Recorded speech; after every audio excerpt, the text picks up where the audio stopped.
Hi everyone, I'm Linda Reimer, one of the librarians at the Southeast Bend County Library.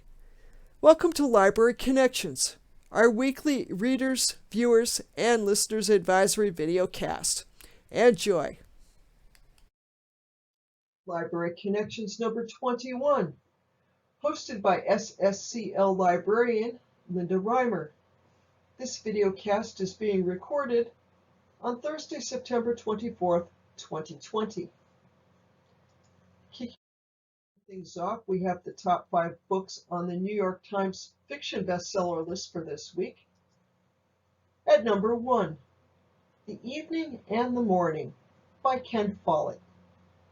In a prequel to Pillars of the Earth, a boat builder, a Norman noblewoman, and a monk live in England under attack by the Welsh and the Vikings. This, of course, is in the 11th century. At number 2, Vince Flynn, Total Power, written by Kyle Mills. When America's power grid is shut down, Mitch Rapp goes after a cyber terrorist.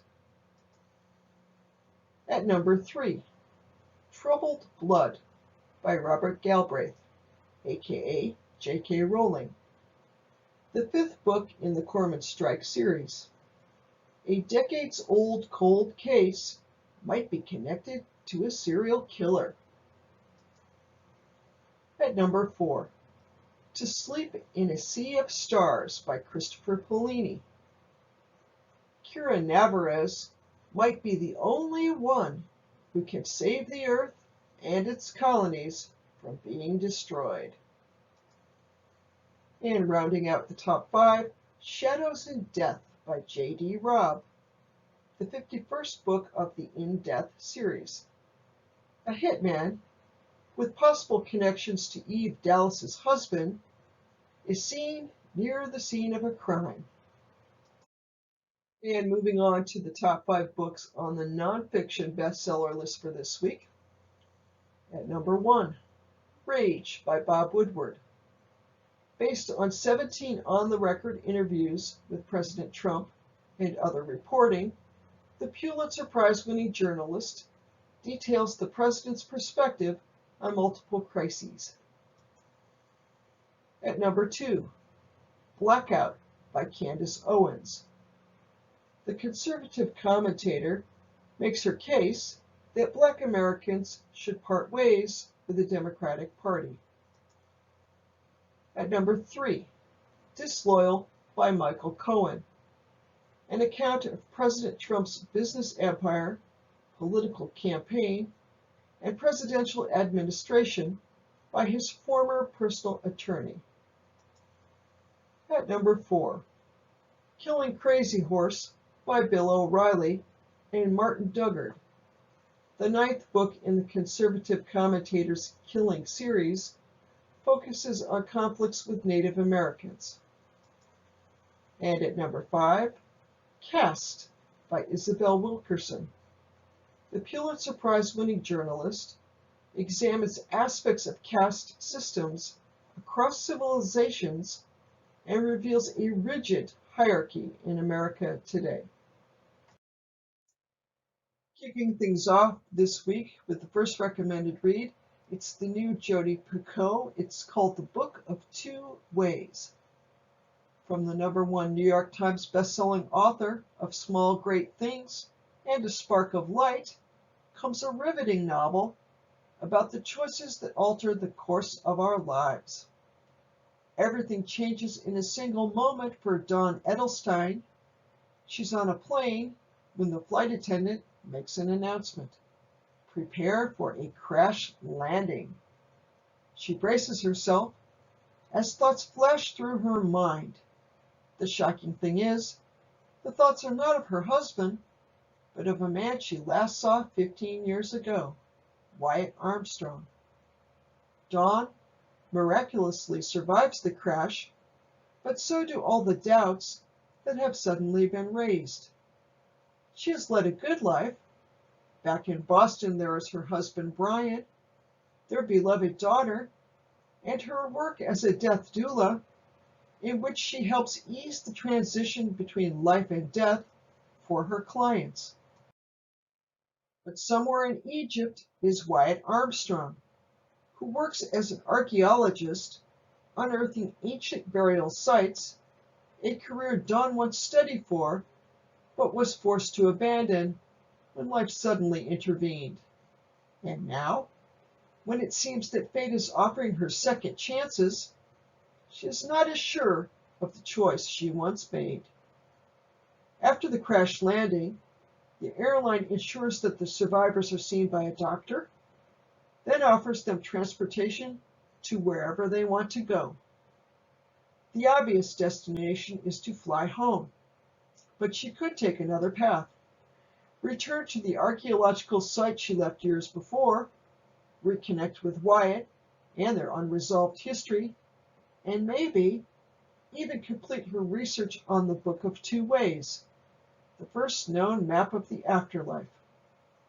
As the story unfolds, Dawn's two possible futures unspool side by side, as do the secrets and doubts long buried with them.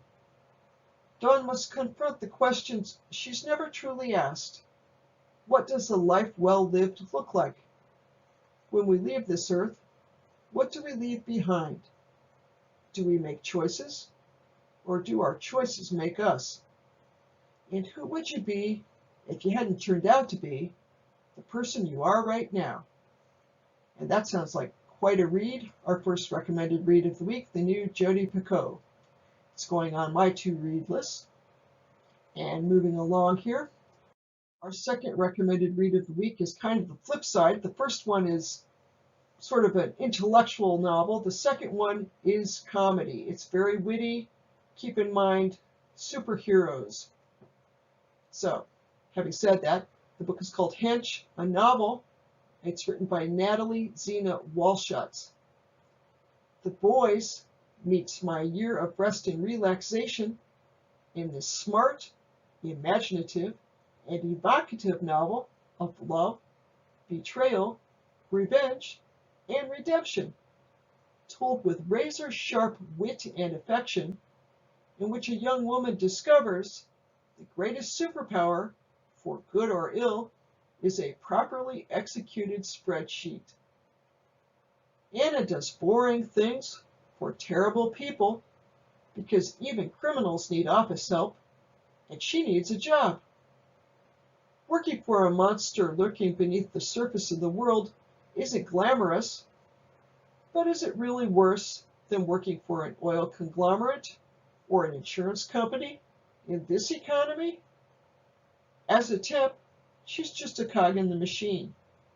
But when she finally gets a promising assignment, everything goes very wrong, and an encounter with the so-called hero leaves her badly injured. And to her horror, compared to the other bodies strewn about, she's the lucky one. So of course, then she gets laid off. With no money and no mobility, with only her anger and internet research acumen, she discovers her suffering at the hands of a hero is far from unique. When people start listening to the story that her data tells, she realizes that she might not be as powerless as she thinks, because the key to everything is data, knowing how to collate it, how to manipulate it, and how to weaponize it.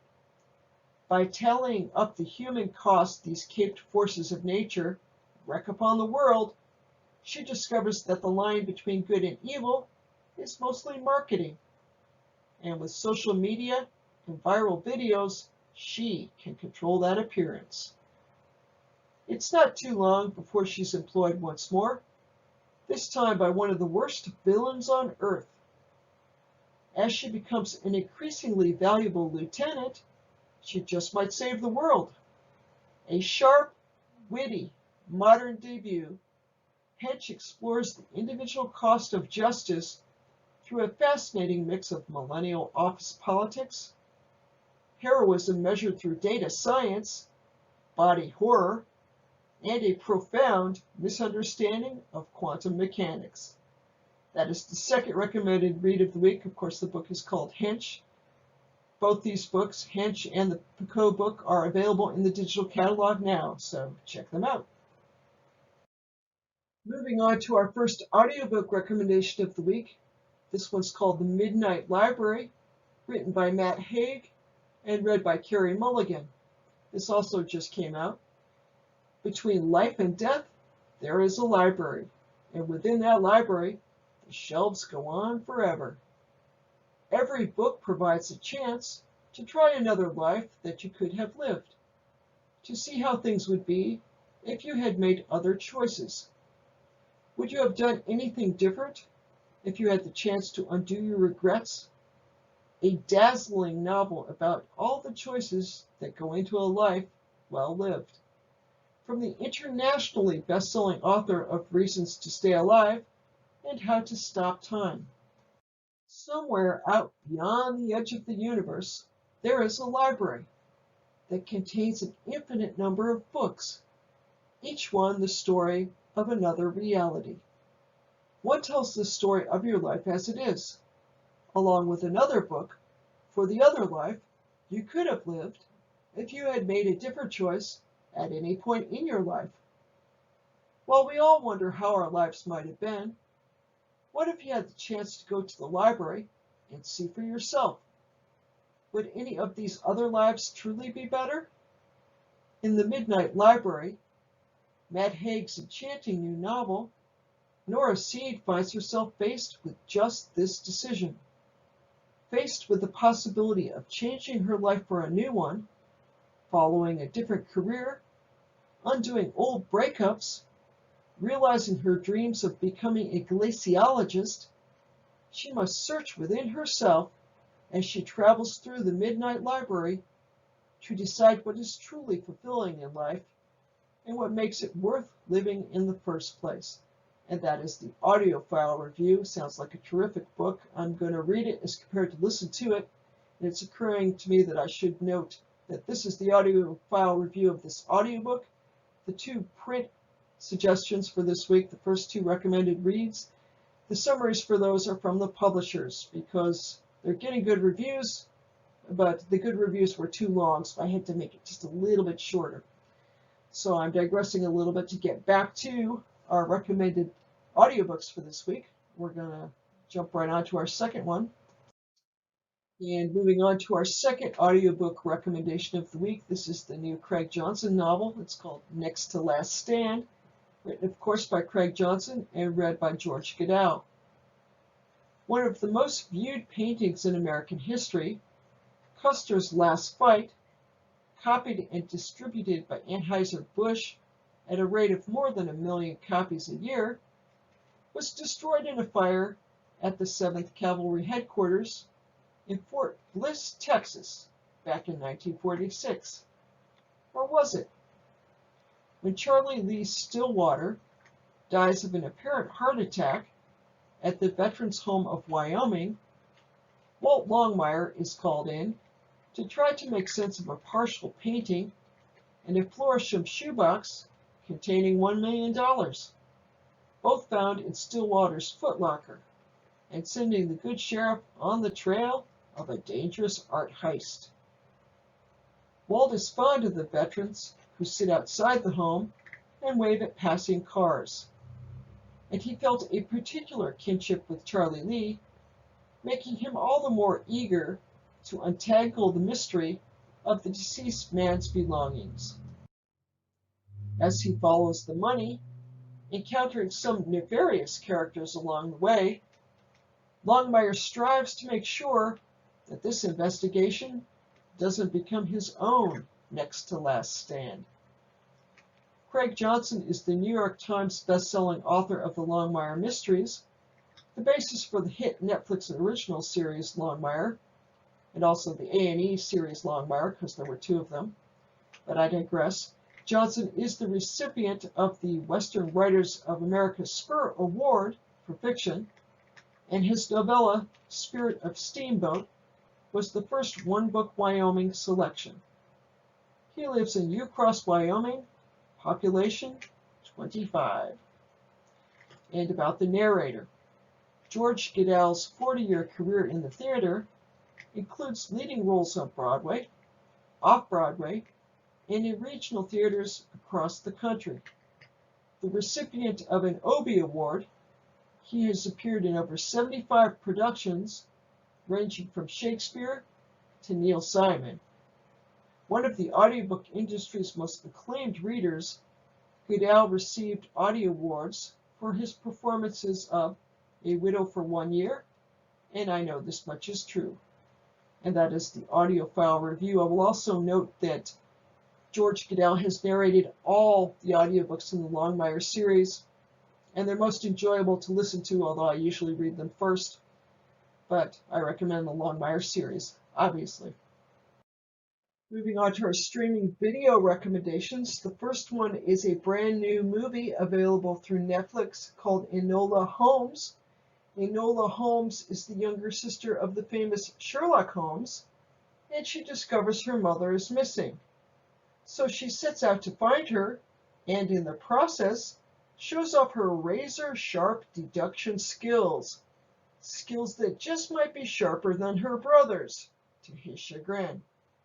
Along the way, she also discovers a conspiracy centered on a mysterious young lord.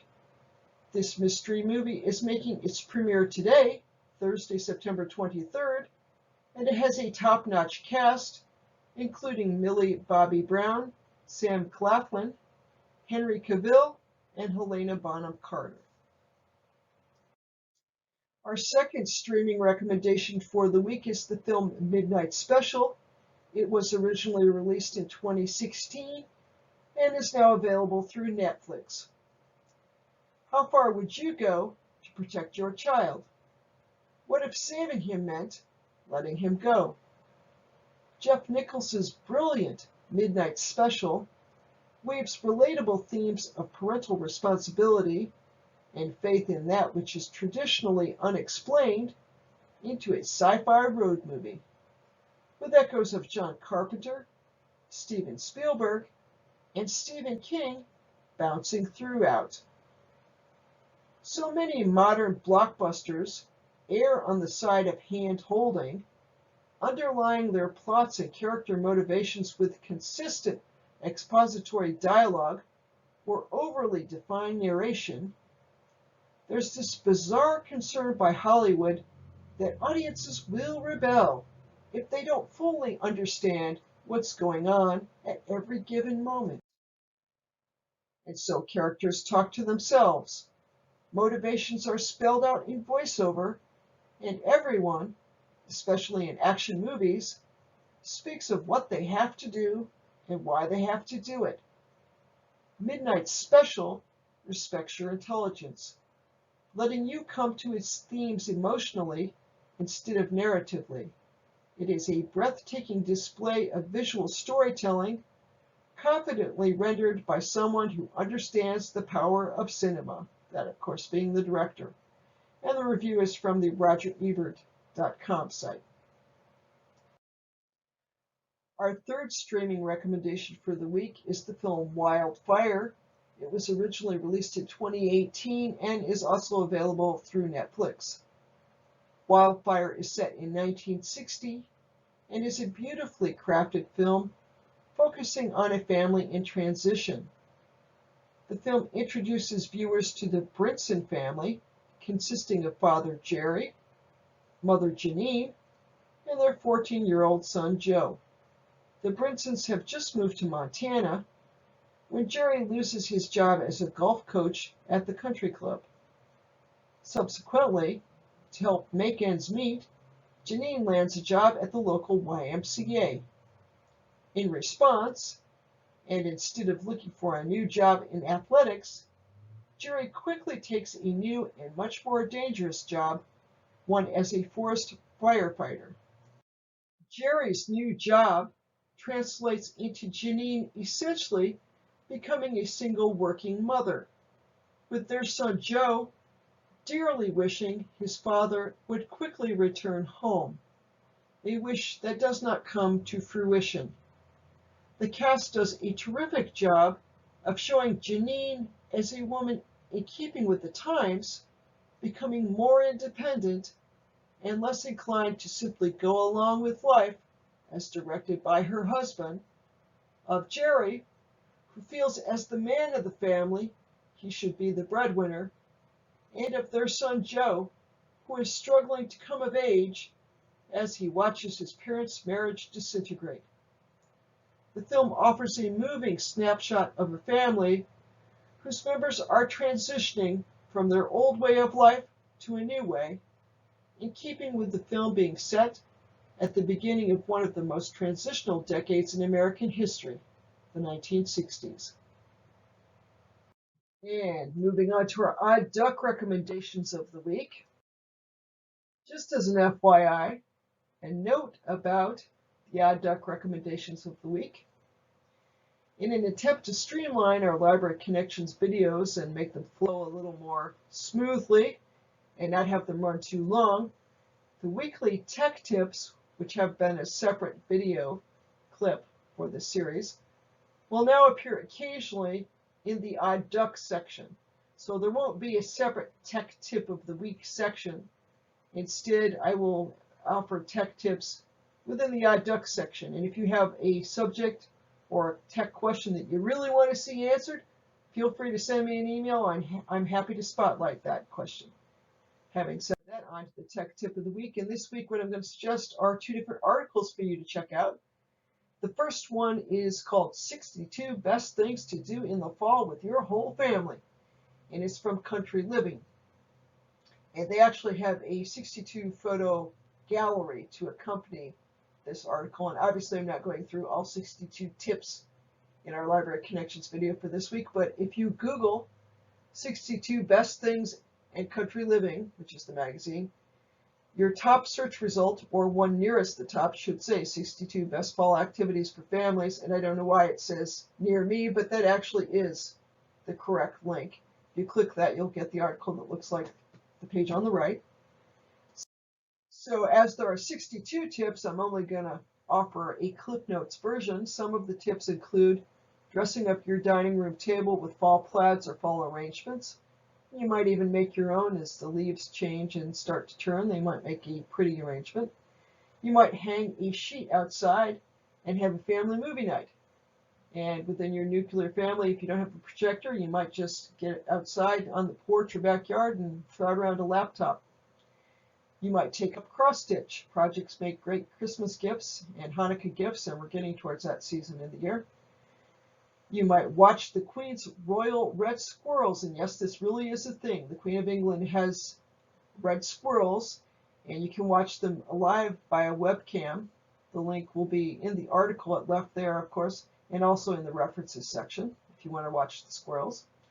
You might swap scary stories around a campfire or Zoom screen, and even write a scary short story of your own. Almost can't say that. Scary short story. Try saying that 10 times fast. That's a little bit of a mouthful. You might try new apple and pumpkin recipes found online. You could just Google fall recipes or pumpkin or apple recipes to get a whole truckload of them. You might take a camping trip to your backyard, or in lieu of that, take a nap on your porch and get some fresh air. You might go for a hike and enjoy the great outdoors, or rake a huge pile of leaves and jump right in. If you have a dog, he or she will be happy to jump in the leaves with you. And this last one is my favorite. You might eat apple cider donuts, preferably with apple cider or coffee. And the suggestion is to check your local farmer's market for fall donuts and other delicious fall foods. So you want to check out the article 62 Best Things to Do in the Fall with Your Whole Family from Country Living. Odd Duck number 2 is another article. This one is from NPR. It's called Why It's So Hard to Buy a New Refrigerator These Days. And it's actually not just refrigerators, it's also stoves and just plain freezers and washers and dryers. And if you Google buy a new refrigerator and NPR, the search result closest to the top should be the one that we're looking for, appliance shortage, why it's so hard to buy a new refrigerator in this case. And I'm not recommending the refrigerators there. Google thought maybe I personally was looking for a refrigerator. I'm not. The reason it's so hard to buy a new refrigerator in the Clip Notes version is because so many people are at home right now using their stoves and their washing machines and their refrigerators, basically appliances of all sorts, more than they might otherwise be doing if we weren't in the middle of a pandemic, that they are breaking down. So there is quite a waiting list for new appliances. And if you wanted a full-size refrigerator, in this case, is what they're chronicling, it's a challenge to find one. So just something to keep in mind if you're thinking of remodeling too. And that's another reason why appliances are so hard to find right now, because so many people at home have decided, they've looked around and gone, what can I do? Well, I can redo this room. We can get a new refrigerator, a new washer dryer. If you walk through your neighborhood too, you will probably see that people have spent a lot of time and effort on their yards this summer, which I bet you've already noticed. But I digress. The point is to check out the NPR article, why it's so hard to buy a new refrigerator these days. You might also click on the link, 3-minute listen, and you can listen to it. And those are our odd duck recommendations for this week. In October, the library will be moving back to our home in Civic Center Plaza. Hooray! I mentioned in last week's edition of Library Connections that I would have more information about this in this week's Library Connections video. And I do have. I do want to point out right off the top that this is an abridged FYI bullet point type thing that I'm going to present.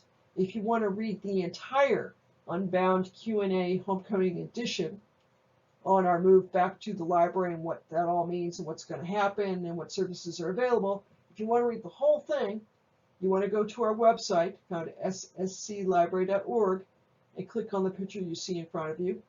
The Q&A was put together by our library director, Pauline Emery, and it's really thorough. It hits all the points. If you have any questions, though, please feel free to give us a call. Having said that, let me jump into the abridged points here. First thing I've got at the top here is the website address for the Q&A. You can go to our website and click on the home page to get to the Q&A. But as we do have a slideshow too, which changes the photos that display on our homepage, I thought you might like the exact link. So if you type ssclibrary.org/QA-homecoming, the entire Q&A will come up. So we've got 2 questions and answers here, and the first one at left is, when will the library reopen at 300 Nassau Civic Center Plaza? And the answer is, the library plans to reopen in our own building on October 26, 2020. It is a homecoming. We will be able to begin moving back to our building at the end of the first week of October. And because our focus will be preparing our building for the public reopening, our last full day of services at the annex will be on Friday, October 2nd. You can still make an appointment for curbside pickup and return and browsing at the library annex through October 2nd.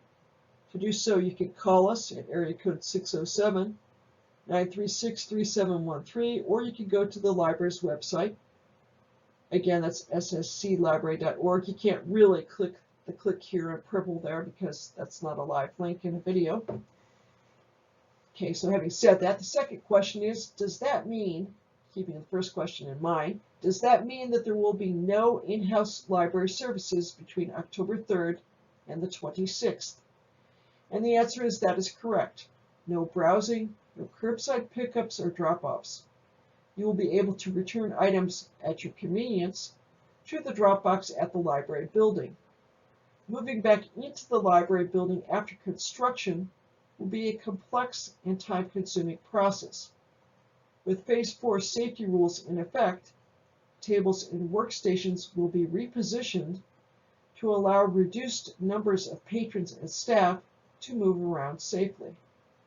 A materials quarantine area will be established, and thousands of books will need to be reshelved. Telephones, staff computers, printers, and other equipment will be disconnected at the annex and then reconnected to the library's networks. The entire library building will undergo a thorough cleaning by a professional crew.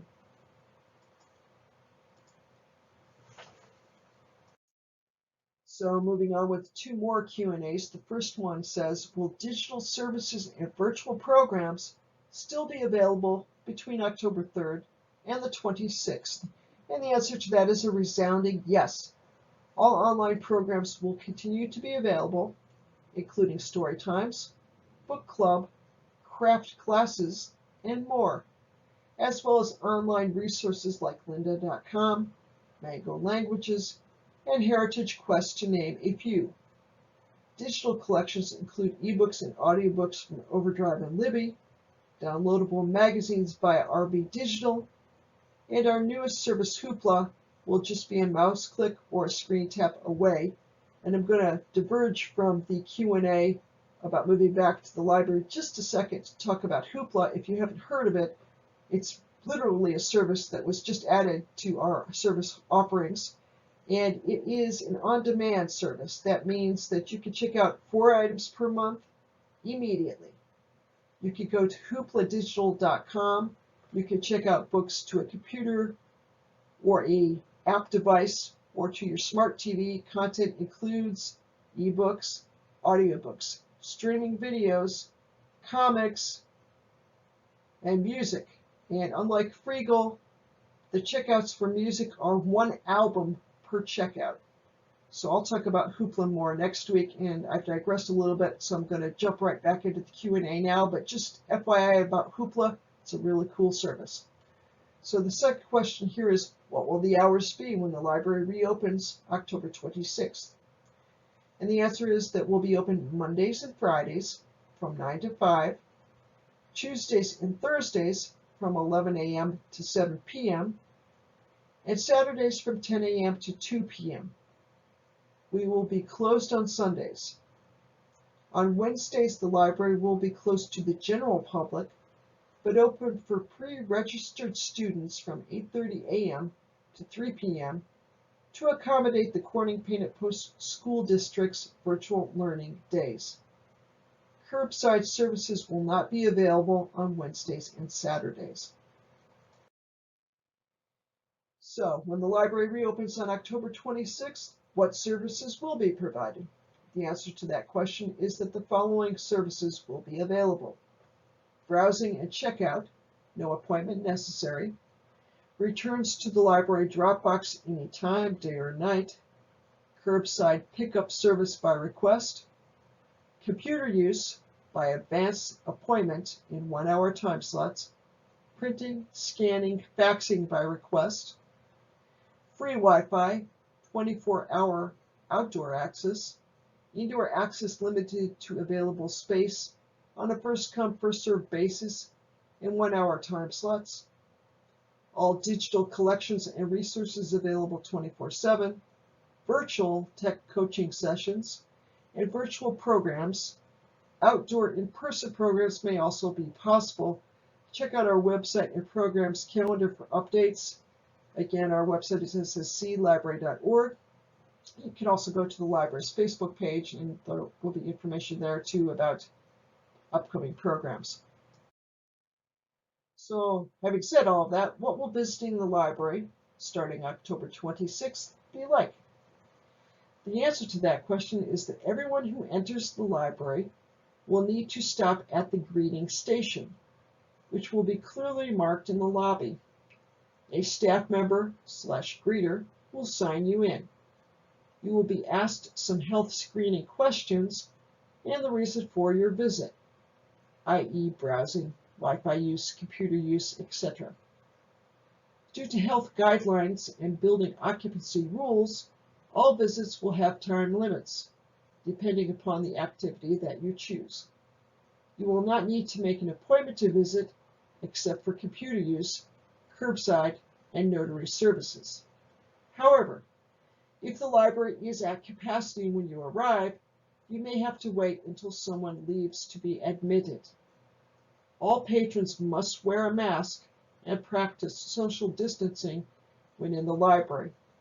And if you come to the library and realize you've forgotten your mask, we will have some available at the greeters table. And moving on to our cute cat photos for this week, we've got 2 this week. We see Piper at the top left-hand corner of your screen and Winston at the bottom right-hand corner of your screen, and they're just relaxing the day away in one of their favorite spots on my bed, and they are indeed cute cats. If you have a question about this weekly video cast, please send me an email. My email address is reimerl@stls.org, and I'll get back to you.